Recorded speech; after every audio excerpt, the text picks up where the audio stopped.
Well, we woke up to the news that the Ethereum ETF has been passed by the SEC.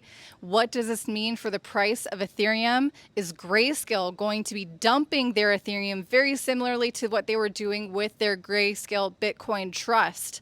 That is a very hot topic. I think you're going to want to know the reality of that situation. That's what we're going to cover in today's video. But first, let's cover some sad news. Really sad news coming out about the dog behind the Dogecoin meme.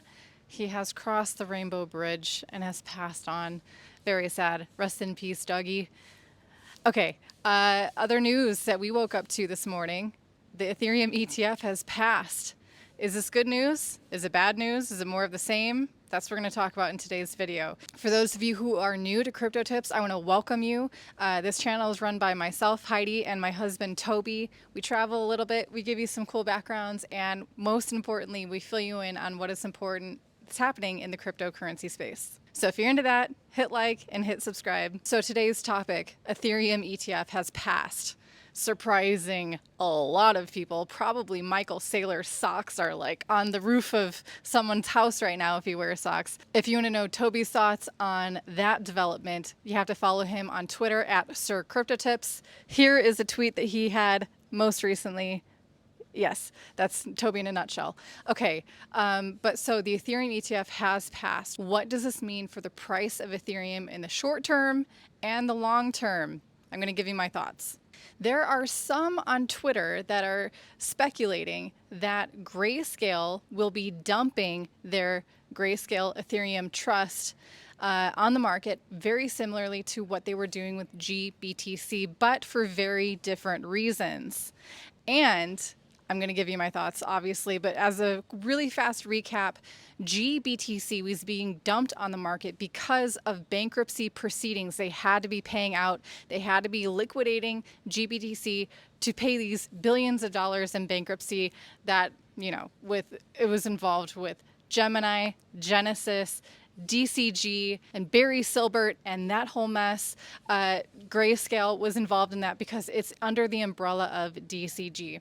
Now, those bankruptcy proceedings are effectively over. They're all paid out, and that's why we saw a huge drop-off in the dumping of GBTC. Now there are people speculating that the Ethereum Trust will be dumped in a very similar manner, speculating that there will be a trade, very common trade, where people are dumping Ethereum for Bitcoin in reaction to this. Now, the reason they're speculating on this dumping of the Ethereum Trust is because Ethereum switched from proof of work to proof of stake a couple years ago.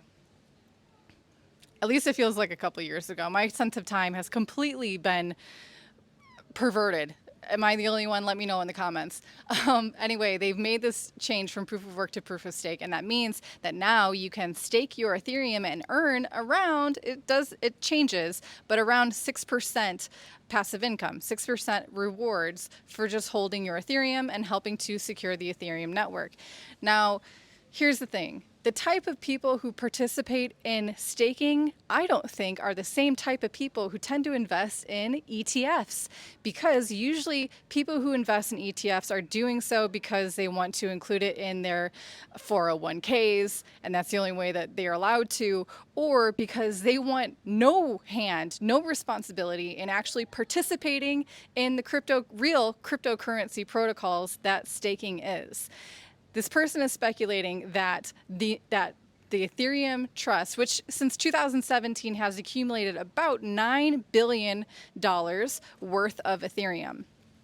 And they think a huge chunk of that will leave in an effort to get this 6%, to capture that 6% stake. And they're saying that Bitcoin doesn't offer staking rewards, so it's not suffering from that type of risk. So suffice to say, I disagree with this.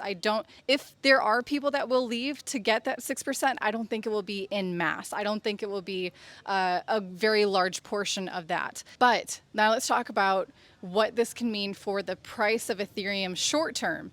Now remember, an increase of transactions on the Ethereum network does mean that Ethereum will become more deflationary, meaning more coins are removed than are created.